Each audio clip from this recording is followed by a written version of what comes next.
Um dia em Berseba saiu, partindo para Moriá, um velho levando o menino calado a pensar. Ninguém conhecia o mistério, seguiam só os passos seus, mas eles sabiam que o velho era amigo de Deus. O dia caía e então paravam para descansar, e na madrugada seguinte voltavam a andar. O velho Abraão, sem temer, sabendo que Deus grande é, seguia ao encontro de Deus para provar sua fé. 3 dias passaram e então ali conseguiram chegar no certo lugar onde a fé ele iria provar. Os servos ficaram e assim, levando o menino ele foi, deixando a certeza que os dois voltariam depois. Isaque seguia na frente, formoso até no caminhar. Quem sabe Abraão nessa hora começou a chorar.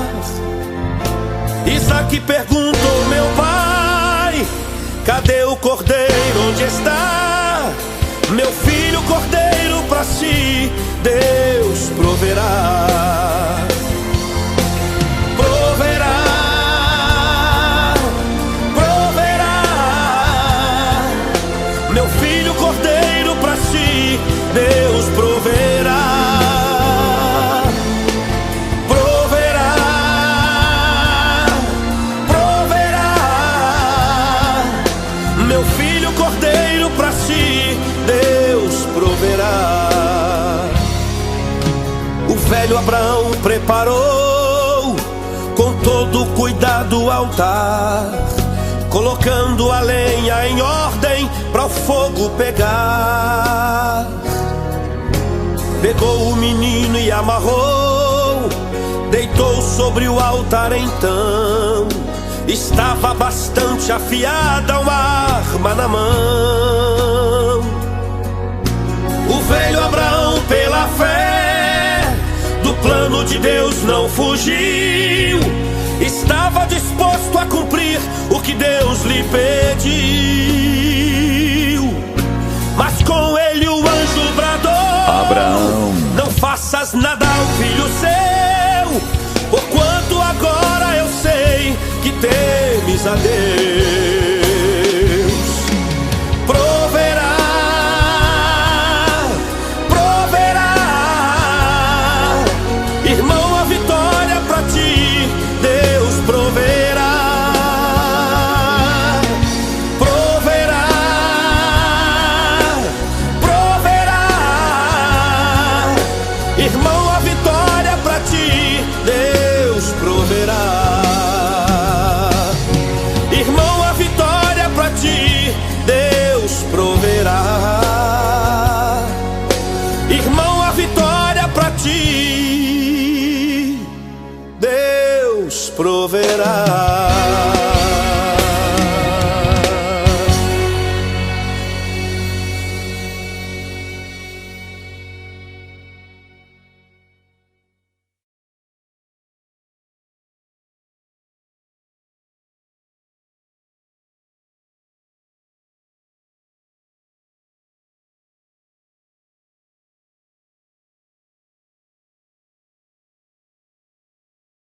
Olá pessoal, vamos dar sequência ao nosso estudo a respeito da lei. Hoje vamos fazer uma análise sobre o assunto Antiga Aliança e Nova Aliança, o que são, como entender, e diante disso vamos meditar em Jeremias 31, do verso 31 ao 34. Eis aí vem dias, diz o Senhor, em que firmarei nova aliança com a casa de Israel e com a casa de Judá. não conforme a aliança que eu fiz com seus pais, no dia em que os tomei pela mão para os tirar da terra do Egito, porquanto eles anularam a minha aliança, não obstante eu os haver desposado, diz o Senhor. Porque esta é a aliança que firmarei com a casa de Israel depois daqueles dias, diz o Senhor. Na mente lhes imprimirei as minhas leis, também no coração lhes inscreverei. Eu serei o seu Deus e eles serão o meu povo. Não ensinará jamais cada um ao seu próximo, nem cada um ao seu irmão, dizendo: conhece ao Senhor, porque todos me conhecerão, desde o menor até o maior deles, diz o Senhor.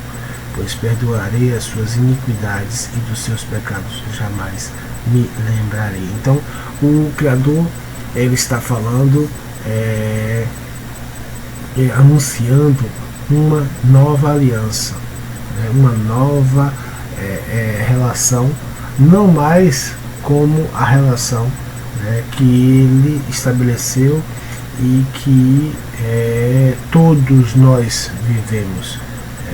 É a aliança do universo material, as condições em que nós nos encontramos hoje no universo material. Então o Eterno, ele propõe, ele anuncia uma mudança, de relacionamento da criação com o Criador e do Criador com a criação. Então nós vamos em breve sermos transformados, o nosso universo vai ser transformado.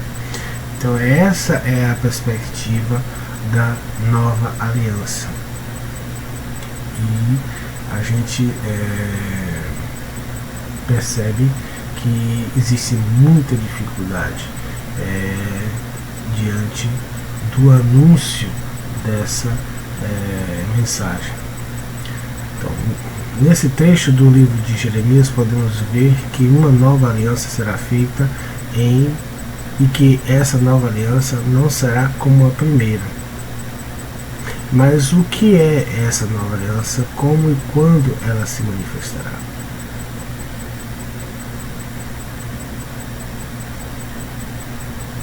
Por que a necessidade de uma nova aliança? Vemos na carta aos Hebreus que o escritor sagrado diz que a antiga aliança não foi perfeita. De qual perfeição ele trata? Mais à frente veremos onde perdemos essa perfeição e o porquê da necessidade de uma nova aliança. Então, vamos ler o que está escrito em Hebreus 8, 7 a 13. Pois se a primeira aliança tivesse sido perfeita, não seria necessária uma segunda aliança. Mas Deus vê que o seu povo é culpado e diz: está chegando o tempo, diz o Senhor, em que farei uma nova aliança com o povo de Israel e com o povo de Judá. Essa aliança não será como aquela que eu fiz com os seus antepassados, no dia em que os peguei pela mão e os tirei da terra do Egito. Não foram fiéis à aliança que fiz com eles, e por isso, diz o Senhor, eu os desprezei. Quando esse tempo chegar, diz o Senhor, farei com o povo de Israel essa aliança. Eu porei as minhas leis na mente deles e no coração deles as escreverei. Eu serei o Deus deles e eles serão o meu povo. Ninguém vai precisar ensinar o seu patrício, nem o seu parente, dizendo: procure conhecer o Senhor, porque todos me conhecerão, tanto as pessoas mais humildes como as mais importantes, pois eu perdoarei os seus pecados e nunca mais lembrarei das suas maldades. E quando Deus fala da nova aliança, é porque já tornou velha a primeira, e o que está velho, ficando velho e gasto, vai desaparecer logo. Então o escritor sagrado do livro da carta aos Hebreus, ele trata da relação entre a nova aliança e a velha aliança, mostrando que a perspectiva, o anúncio da nova já coloca a realidade, coloca a condição da antiga como algo que em breve deixará de existir. Então, por isso essa ideia de nova e antiga, embora nós estejamos vivendo ainda na realidade considerada como antiga, porque sabemos que em breve viveremos a nova, ok? Então, quando ele já projeta, quando Deus nos apresenta uma nova realidade, um mundo vindouro, então ele quer que nós já tenhamos ideia, né, de que as coisas elas vão mudar, mas ainda não mudaram. O nosso universo ainda existe um propósito para a nossa realidade material mortal que está sendo concluído, ok?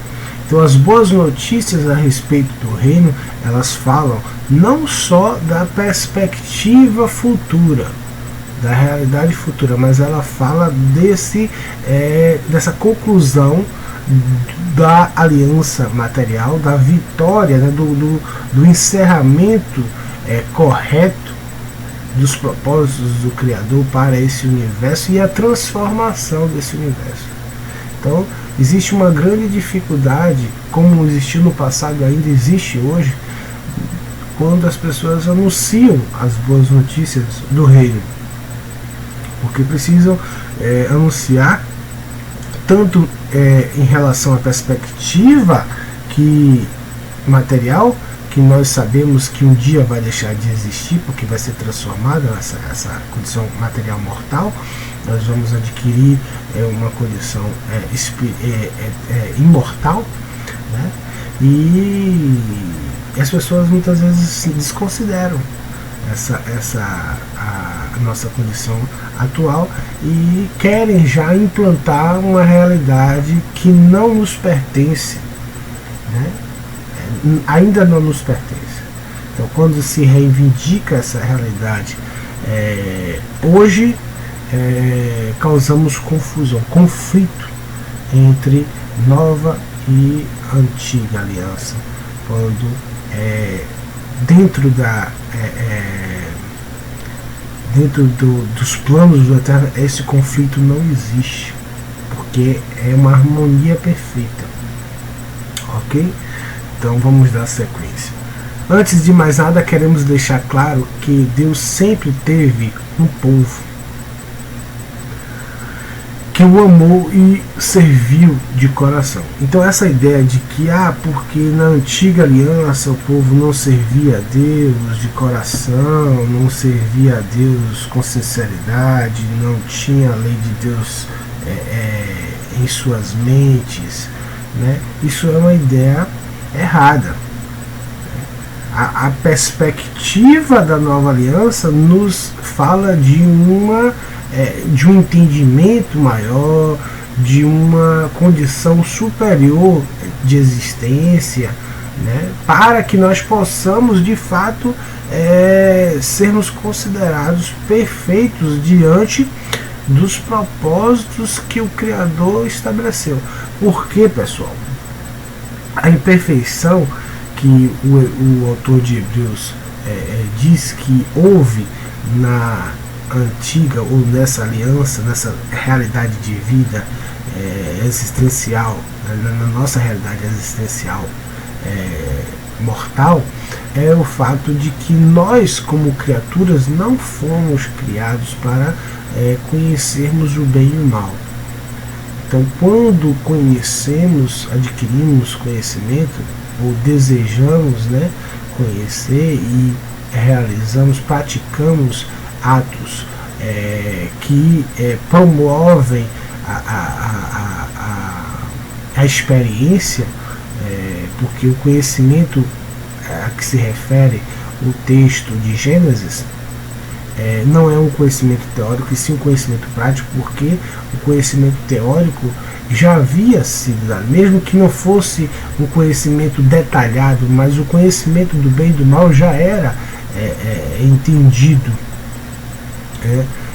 em seu princípio genérico, ok?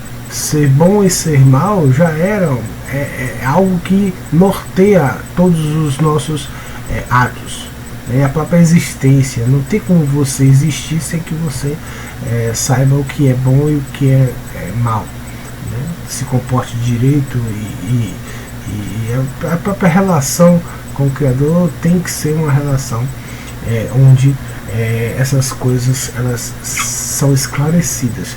Mas o que o homem e o conhecimento teórico não nos leva à destruição.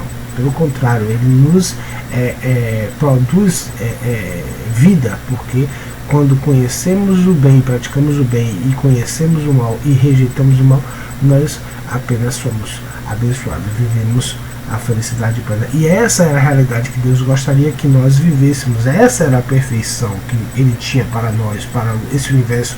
Foi esse o propósito pelo qual Ele criou o universo, que o homem não adquirisse experiência com o bem e o mal, apenas com o bem, experiência, o homem só experimentasse as boas obras.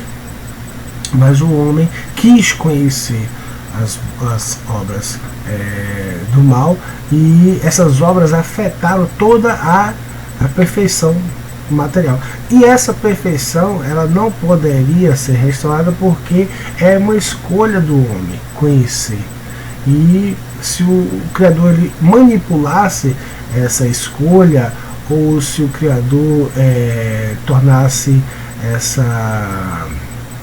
essas obras algo insignificante ou algo sem consequências, então o Criador estaria banalizando toda a realidade existencial. Seria algo ilusório, fantasioso, né? Ele dizia que a coisa traz sofrimento e logo depois ele corrigiria e não deixaria que o processo normal das consequências se manifestasse. Então ele estabeleceu o universo material para que esse universo material existisse dessa forma, apenas sendo perfeito caso o homem não conhecesse o bem e o mal. Porém o homem conheceu, adquiriu conhecimento, então ele se tornou imperfeito. Tanto isso é verdade que o próprio Criador diz que não era bom que o homem continuasse comendo do fruto da árvore da vida e continuasse vivendo eternamente. Então, a partir daí, a nossa existência material ela se tornou limitada. Então, nós nos tornamos mortais e temos que deixar esse mundo material. Então, essa aliança, essa relação, né, do Criador com a criação na realidade material, ela se mostrou imperfeita diante dos propósitos de perfeição que Ele tinha para a nossa condição, nossa existência.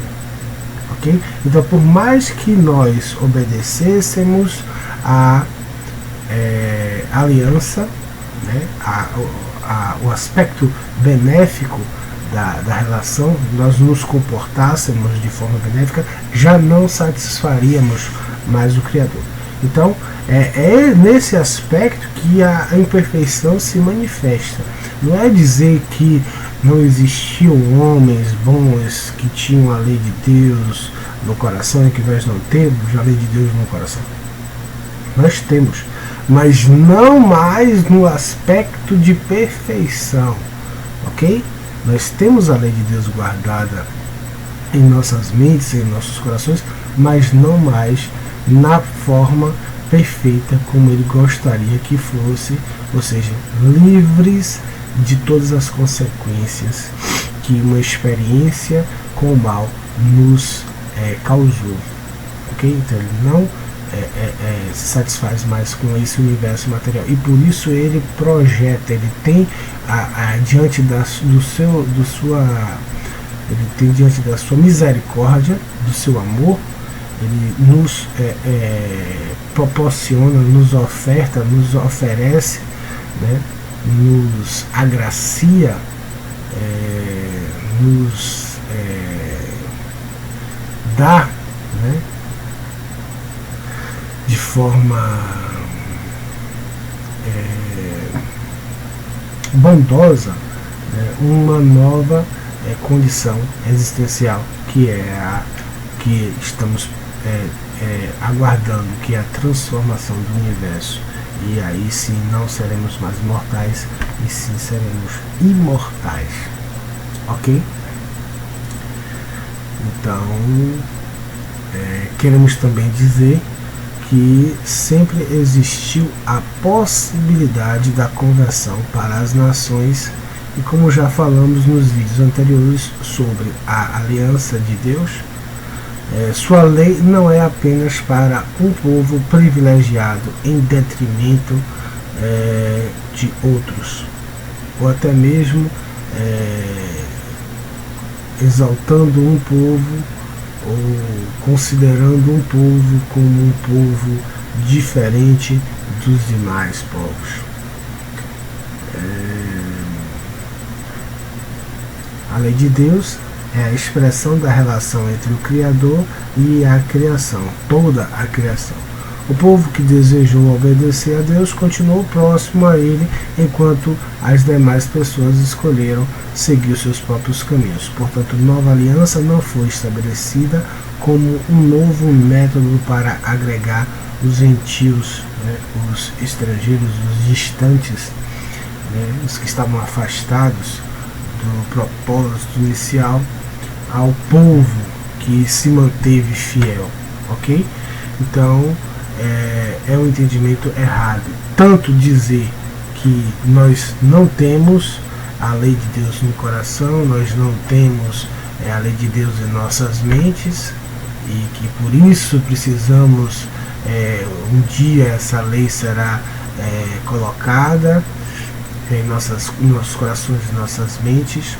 Por isso precisamos da nova aliança, e também porque um dia a aliança era apenas com os judeus, e a partir da nova aliança a aliança de Deus ela se expandiu para todos nós. Então esse entendimento é errado, tanto em relação à lei estar escrita em nossos corações e nossas mentes, quanto a questão da condição dos gentios virem a fazer parte do povo de Deus. Então, repetindo, sempre existiram homens e mulheres que amaram a Deus e que tinham a sua lei escrita, tanto a lei guardada nos seus corações e guardada em suas mentes e escrita em seus corações. Essa perfeição que Deus gostaria que tivéssemos, e nós, mesmo tendo a lei guardada em nosso coração e em nossas mentes, nós não apresentamos mais a Ele, se deu pelo fato de que nós adquirimos experiência com o mal, ok? Então essas experiências nos causaram consequências que afetaram justamente essa condição perfeita de existir guardando a lei no coração e na mente, e consequentemente vivendo a plenitude da vida que Ele gostaria que nós vivêssemos. Então, diante dessa incapacidade que nós nos colocamos por escolha própria, né, diante da liberdade que Ele nos deu, né, de escolhermos entre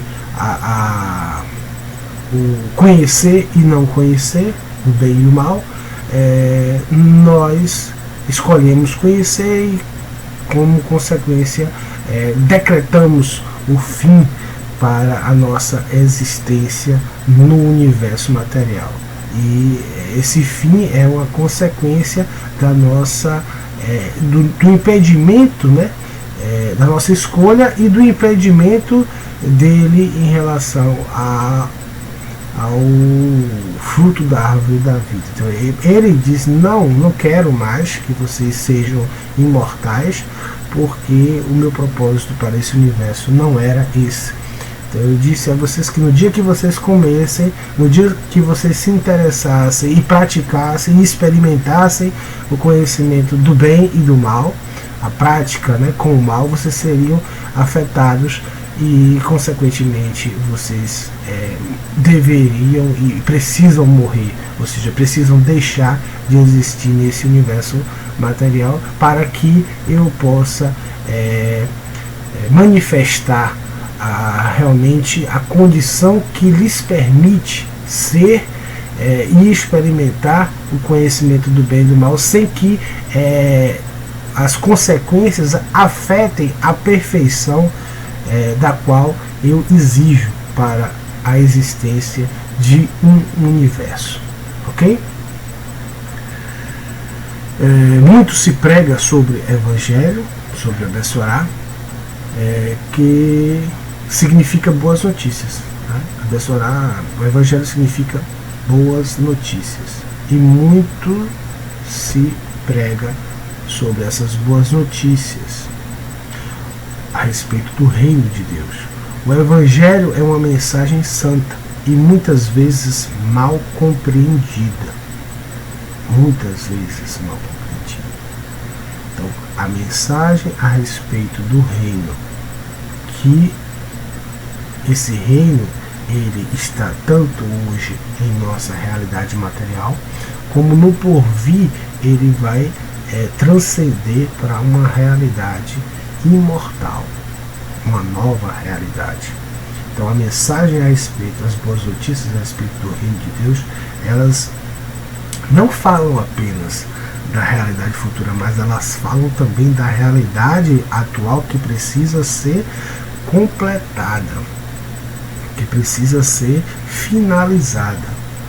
Então é por isso que nós precisamos entender que a nossa realidade material precisa ser respeitada. Toda aliança no mundo, né, diante a prática da aliança, diante das condições do contexto material, precisam ser respeitadas. Então tem homens de Deus, né, líderes santos, que não respeitam mais, acham que as coisas, por Deus anunciar uma nova realidade, uma realidade futura, o que importa é a realidade futura. A realidade na qual ainda vivemos já não interessa, já não é mais, já não serve mais para eles. Então esses homens, eles começam a criar confusões, ok? Então a gente vai analisar dois aspectos de comportamento que causam e que causaram problemas para o reino. Entender essa mensagem não foi tarefa simples, até mesmo para os mestres e primeiros discípulos de Yeshua, de Jesus. Sempre existiram diferentes níveis de entendimento entre os grandes sábios, membros do povo de Deus. Sempre, né? Existem aqueles que recebem mais, inclusive a compreensão e a capacidade de ensino, ela é reflexo de quê? De unção. Nem todos são ungidos, chamados, escolhidos para serem mestres, nem todos são escolhidos para serem líderes do povo, ok? E até mesmo entre o povo existem aqueles que têm maior intimidade, outros que não têm tanta intimidade em algumas áreas, porém tem em outras. Então existe toda, e também aqueles que não têm intimidade por serem negligentes ou passarem por momentos de negligência. Então o que importa é a gente saber que as dificuldades elas existiram, e que a gente sabe que existem diferentes níveis de desenvolvimento e de intimidade com Deus. Isso sempre foi uma realidade. E assim também entre os discípulos de Yeshua, de Jesus. As dificuldades de entendimento dos mais fracos, e entenda esses mais fracos como em dois aspectos. Aqueles que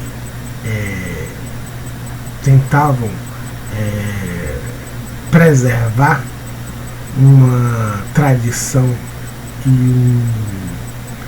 uma aplicação, né, da lei cheia de interpretações humanas, cheia de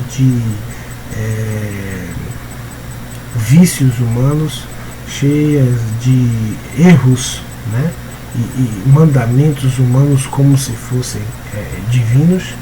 Então esses fracos, eles exigiam que esses princípios humanos considerados como mandamentos divinos fossem respeitados. E por outro lado nós temos também como fracos um outro grupo que dizia que a lei deve ser extinta porque ela não apresenta, né, uma mensagem perfeita, porque ao interpretarem a lei de forma errada, esses homens encontravam falhas nos princípios, julgavam a lei como algo elementar que precisava de correção, ok?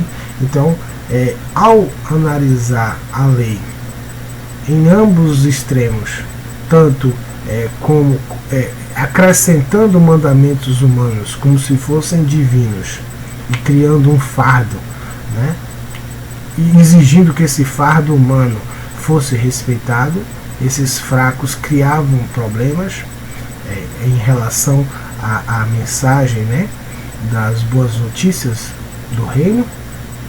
E como do outro lado também existia um grupo dos fracos que defendiam a abolição da lei, porque entendendo a lei também de forma errada, julgavam que a lei deveria ser substituída por uma lei superior, porque aqueles mandamentos já não serviam porque eram limitados, quando na verdade a limitação estava no entendimento deles a respeito da aplicação da lei. Então, entre esses extremos permanece aqueles que têm uma visão correta a respeito da mensagem, né, das boas notícias do reino.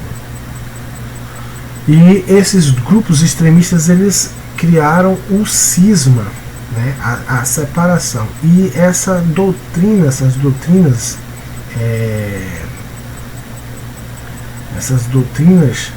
extremistas criaram o que nós, os problemas que nós bem conhecemos, né?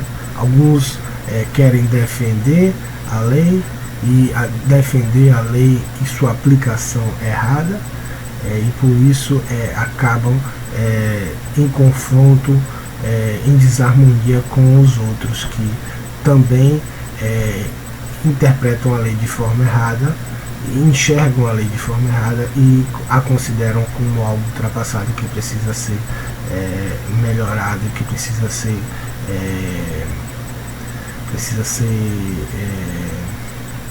que os homens precisam conhecer uma realidade superior de aplicação da lei, de consideração da lei divina, ok?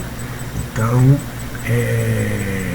esses dois extremos da fraqueza daqueles que se dizem conhecedores e aceitam a mensagem das boas notícias do reino, causaram problemas, né, na propagação do evangelho, ou seja, dessas boas notícias a respeito do reino. Existem também dois tipos de inimigos do evangelho. Esses que nós comentamos anteriormente são os amigos do evangelho, das boas notícias do reino, que causam confusão para a própria propagação das boas notícias. Agora nós vamos ver que existem dois tipos de inimigos. Nós vimos os amigos, agora você vê que até os amigos já causam problema, imaginem os inimigos, ok? Vamos ver agora os dois tipos de inimigos. do Evangelho, dois tipos de comportamento que se tornam contrários, né, que se posicionam contra a propagação do Evangelho, a mensagem do Evangelho, a mensagem das boas notícias do reino. De um lado existem os que não compreendem, e por não compreenderem a mensagem, consideram-na falsa. A mensagem, as boas notícias do reino, a respeito do reino. Então eles consideram, por não compreenderem, eles a consideram falsa e buscam combatê-la. Do outro lado existe também os que conhecem o Evangelho de verdade, esses aí já conhecem de fato e de verdade, e discordam dele conscientemente e o combatem. Então esses são inimigos de verdade.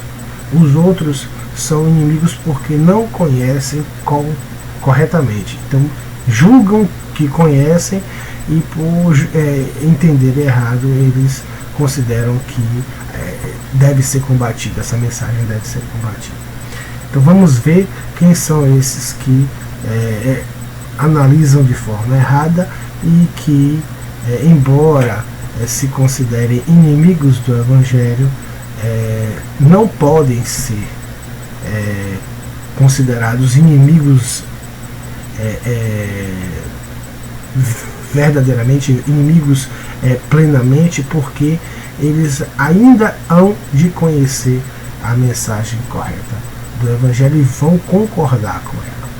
Então, na carta de Paulo aos Romanos, capítulo 11, verso 28, temos: assim que, quanto ao Evangelho, ou seja, as boas notícias a respeito do reino, são inimigos por causa de vós, mas quanto à eleição, amados por causa dos pais. Então o apóstolo Paulo, que era judeu também, ele estava falando a respeito do povo judeu que rejeita a parte, né, do povo judeu que rejeita as boas notícias do Evangelho por não o compreenderem.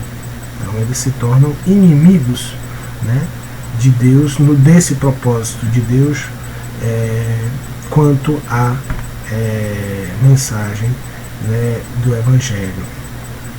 Mas eles são amigos de Deus por causa da promessa do Criador aos patriarcas. Então Deus, em sua graça e benevolência, os mantém, né, ainda em condição de... E eles também, sim, não são, por não serem maus, eles se mantêm, né, como filhos e merecedores, assim, da bênção de Deus. Então, as pessoas, elas, embora nós merecemos de Deus, não merecemos de Deus nada pelos nossos esforços, mas diante da graça concedida, como ele fala da eleição, né, diante do favor de Deus e da promessa de Deus, quando nós recebemos, abraçamos e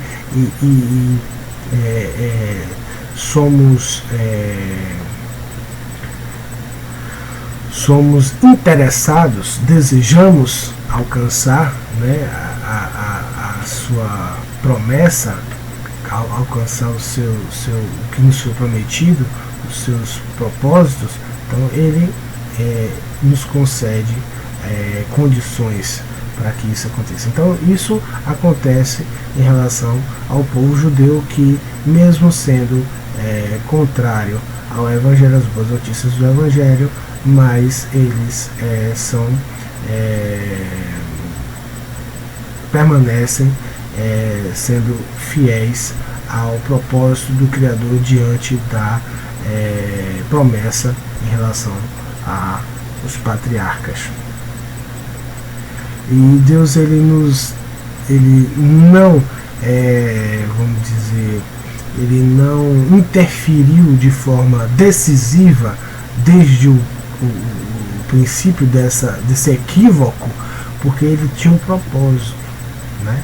assim como Deus não interferiu de forma decisiva na realidade dos povos que foram se afastando dele, né, e deixou que as nações seguissem o seu rumo, né, o seu crescimento, tendo descendentes que já não conheciam e não podiam mais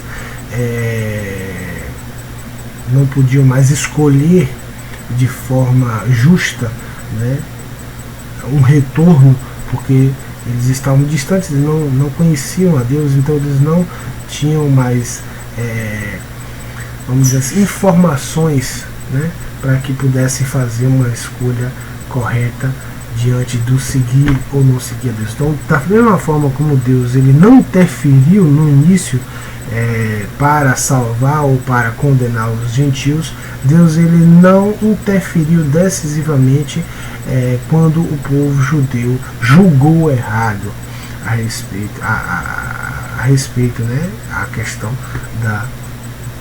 das boas notícias do Evangelho. Ele poderia descer, ele poderia fazer milagres e maravilhas, e como ele sempre fez quando ele quer que as coisas sejam respeitadas, né, tanto para o lado dos bons como para a condenação em relação aos que o desprezam. Ele poderia ter feito, só que ele não fez porque ele tinha um propósito, em mostrar que tanto os judeus como os gentios, eles estão debaixo da sua misericórdia, né? Então, são dependentes de sua misericórdia. Então, se antes os gentios, as nações se afastaram e ficaram perdidas sem entender os propósitos do Criador, hoje também os judeus estão afastados dos propósitos que o Criador tem, não conseguem compreender e estão batendo cabeça, enquanto que os gentios estão entendendo e os judeus não. No passado os judeus entendiam e os gentios não. Então Deus ele faz tudo isso para que todos estejam diante dele em condição de igualdade, ok? Então vamos dar sequência.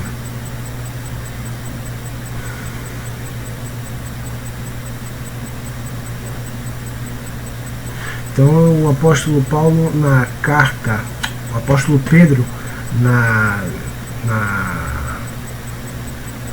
sua carta, no capítulo 3, no verso 16, diz: falando disto, como em todas as suas epístolas, entre as quais há pontos difíceis de entender, que os indoutos, ou seja, os ignorantes e inconstantes, torcem igualmente as outras escrituras para a sua própria perdição. Então, o apóstolo Pedro ele fala a respeito da mensagem do apóstolo Paulo, que existem explicações, né, falando disso em todas as suas epístolas, a respeito de diversos assuntos, entre as quais há pontos difíceis de entender. Então o apóstolo Paulo escrevia coisas importantes e coisas difíceis, né, de entender, e que ele, o apóstolo Pedro, diz que os ignorantes e inconstantes torcem, como também torcem outras partes das escrituras e para a sua própria perdição. Ou seja, existem aqueles que torcem porque são ignorantes, né? E ignorantes no sentido de fracos e não maus. E existem aqueles que são ignorantes por causa do seu, da sua desconsideração, do seu desinteresse em conhecer de fato a verdade. Então a gente precisa distinguir para que a gente não saia atacando aqueles que na verdade são trigos, né, são trigo, mas que aparentemente se apresentam a nós como se fossem joio ou qualquer outra erva daninha, né, em nosso meio. Então precisamos ter sabedoria do Criador para não causarmos mais problema ainda do que já temos, né, no reino.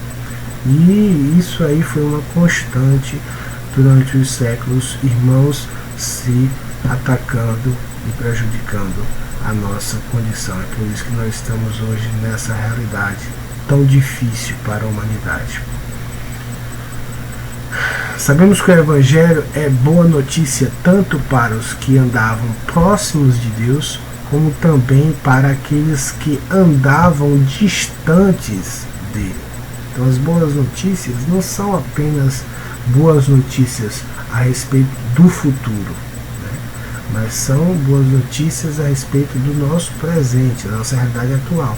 E um dia também alcançaremos as mensagens sobre o futuro. E essa boa notícia não é apenas para que não são boas apenas para aqueles que estão próximos a Deus, mas também são uma mensagem boa para todos os que querem, né, acertar na vida, querem seguir pelo caminho da bênção, o caminho da justiça, o caminho da verdade. Claro que existe no nosso meio, existe no meio do povo de Deus, no meio daqueles que se esforçam para agradar a Deus, para andar segundo os propósitos do Criador, existem aqueles falsos, o joio. Existem aquelas pessoas que estão no nosso meio, mas não são do nosso povo, verdadeiramente não servem ao Criador. São enganadores, são pessoas más que estão no nosso meio. Mas isso aí só o Criador conhece o coração, e Ele vai dar a cada um o que merece segundo as suas obras, né? Então isso aí a nossa vida é que vai mostrando se verdadeiramente nós somos bons ou se somos apenas joio no meio do trigo, enganadores, né? Pessoas que de fato não permanecerão como povo de Deus. Mas os que estavam distantes, eles continuam tendo condições de se aproximarem, ok? Através da mensagem das boas notícias do reino, nós, como já falamos anteriormente, as boas notícias falam tanto da realidade atual, material, mortal, como da realidade futura do reino imortal, eterno. Então, se a nossa realidade material já tratava, né, de uma conversão da forma como Deus aceita o retorno dos que estavam distantes, na nova aliança, e a mensagem, as boas notícias do reino, elas falam também a respeito, elas confirmam essa verdade tanto para a nossa condição material, como também para a nova realidade de universo, ok? Então não é que o indivíduo estava perdido e por ele não ter feito parte do povo de Deus, enquanto existiu nesse universo material, ele não vai ter uma oportunidade de conversão na vida eterna. Isso aí é um entendimento errado, porque da mesma forma como há possibilidade de afastamento, expulsão do meio do povo, há também a possibilidade de conversão. Basta o indivíduo ter interesse. Isso aí, a condenação do ser está diante das escolhas que ele faz, né, de querer ser bom ou não, ou querer ser mal, ok?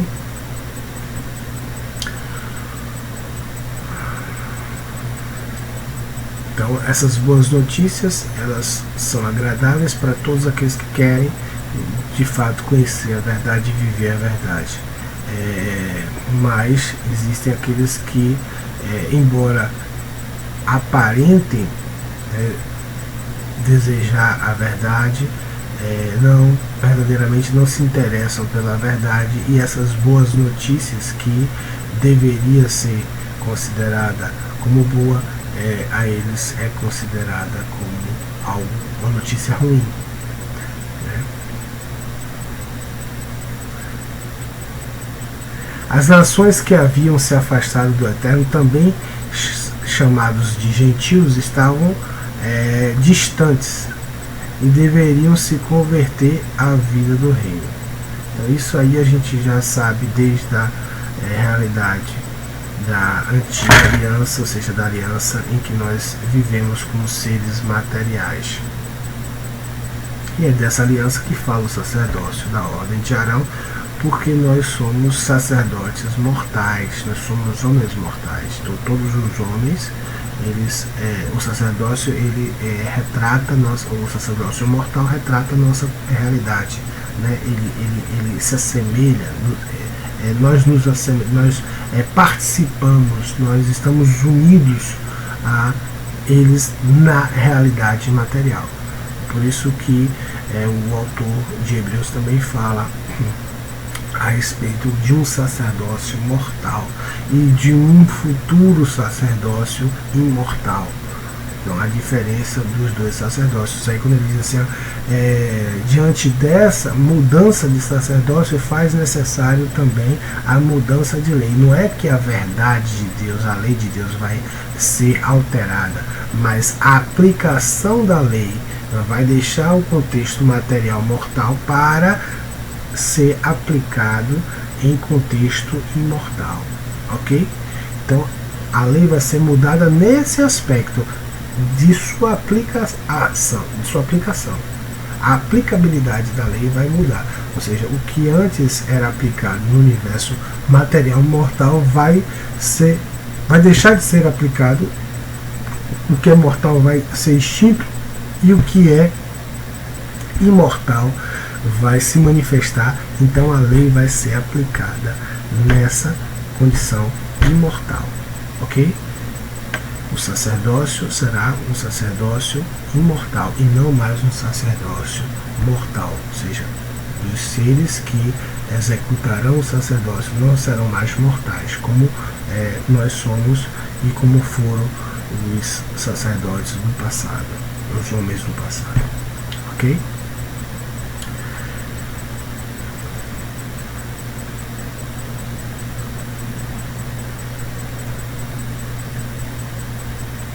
Esse direito de conversão sempre foi uma opção dada pelo Criador. Quando os gentios aceitam as boas notícias, as boas notícias do reino, logo eles devem ser instruídos a viverem segundo as regras do reino. Lógico que não devemos pôr carga pesada aos gentios que estão se convertendo, pois eles precisam de tempo e condições adequadas, precisam criar as condições através da luta diária, do esforço diário para a implantação do reino em suas terras, em seu contexto existencial, em suas vidas. Assim como os homens de Deus no passado foram construindo o reino, né, dentro de sua comunidade. Nada foi mágico, a coisa foi sendo construída. Então, da mesma forma, a expansão do reino na nossa condição material, e isso faz parte das boas notícias, porque o reino precisa se expandir para que seja finalizado todo o propósito diante desse mundo, desse universo. Então, o reino ele precisa ser expandido, e para que esse reino seja expandido é necessário que se entenda o processo de conversão, né, dos gentios, das nações, ao reino do Eterno, e não se impor de forma alienada, de forma descontrolada e injusta a prática da lei, como se eles pudessem obedecer, né? Quando na verdade nem nós, nem aqueles que pertencem ao povo de Deus podem obedecer quando não possuem condições. É isso que o apóstolo Paulo falou para Pedro: Pedro, você, sendo judeu, não tem condições, né? E o povo também, o povo de Deus, não teve condições de viver plenamente a perfeição que a lei gostaria que vivêssemos. Como é que você quer exigir deles, dos gentios, que também não tem condições, algo que você, nem você, que tem muito mais condição do que ele, né, que veio e vive no meio de um povo que foi trabalhado por milênios para obedecer a Torá, como é que você quer cobrar deles? Que você não pode, você não faz, você não tem total condições de fazer. Então você não pode cobrar o que eles não podem dar. Isso é injusto. Então Paulo enfrentou aquela postura errada de Pedro, ok? Diante da exigência que os irmãos fracos, né, entendiam, a forma como os irmãos fracos entendiam a aplicação da lei. Então queriam forçar os gentios a se converterem plenamente do dia para a noite e viverem como se fossem judeus maduros e como se fossem homens de Deus, homens, membros do reino, membros do povo de Deus já há muitos anos. Então não é assim, é necessário que haja um processo de conversão, um processo de construção do reino, de expansão do reino, né? Nos ambientes que o reino antigamente não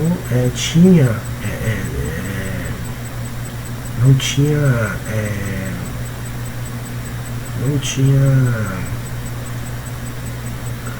manifestação, não tinha expressão. Então quando o reino ele é aceito, quando os povos se convertem, então eles precisam construir a realidade de justiça, né, de santidade, de concordância, a construir uma comunidade que agrade ao Criador, aos propósitos do Criador. Isso demanda compreensão dos propósitos do Criador, crescimento espiritual e também tempo e condições humanas, materiais, contextuais, para que seja manifestado uma prática coerente.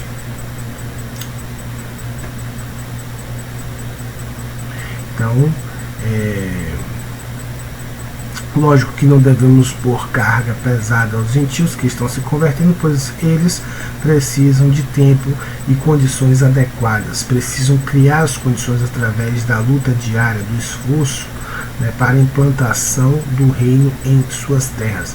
Quanto mais eles receberem do Eterno, mais eles serão cobrados passo a passo, dia após dia, até que reflitam em todas as partes do mundo a expressão exata do reino de Deus em seus corações e em suas vidas e realidade. Então esse é o propósito do Criador e claro que nós não vamos ser perfeitos, porque já falamos que essa realidade de perfeição aqui no universo material, ela já não é mais possível, porque nós adquirimos conhecimento do bem e do mal, e esse conhecimento nos trouxe consequências, nos trouxe traumas, nos trouxe feridas, cicatrizes que já não nos possibilitam a uma existência perfeita, né, do plano do Criador, da realidade do reino aqui no universo material. Então, quando o Messias ele vier, ele vai finalizar, né, a nossa condição, estabelecer a vitória sobre os inimigos, mas nos restaurar não em nossa condição mortal.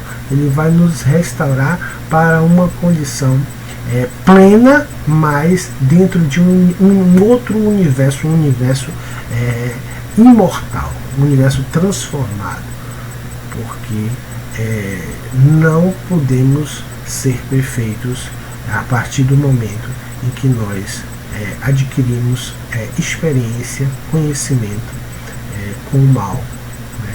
Então essas consequências, esse conhecimento nos trouxe consequências e traumas que nos tornaram imperfeitos, e por isso o Eterno ele exige que nós morramos para esse universo, ou seja, deixemos de existir nesse universo e passemos a existir em uma outra realidade, que é a realidade da qual fala a nova aliança.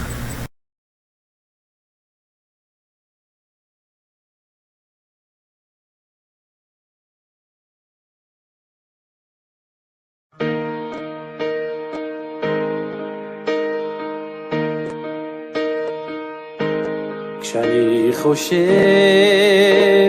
ומתבונן עליך, בורא עולם, מודה אני לפניך. טובות רבות עושה אתה לברואך, נבוא כולם נספר תהילותיך. אדון עולם, תודה, אני אוהב אותך. אדון עולם, שלום לכל בניך. כבר מצפים מתי ישועתך. תביא לגואל לעמך לארצך.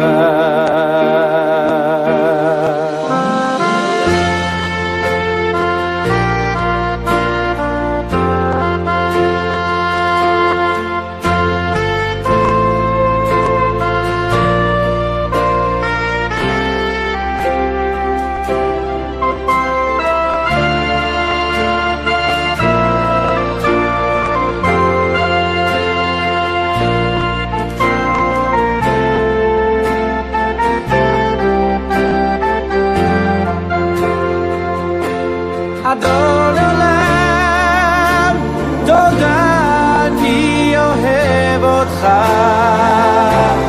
אדון עולם, שלום לכל בניך. כבר מצפים מתי ישועתך. הנה גואל לעמך לארצך.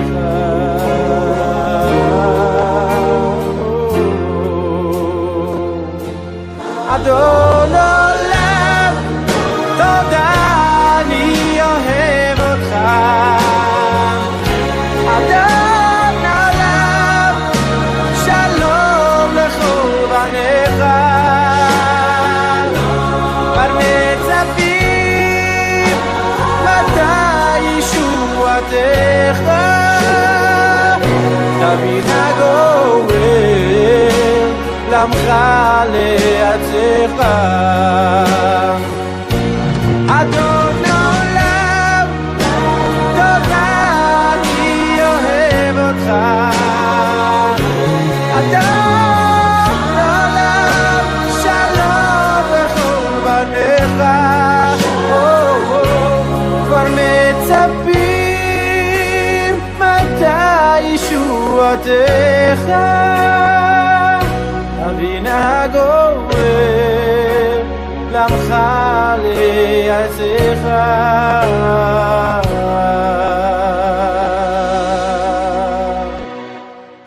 תביא לגואל לעמך לארצך.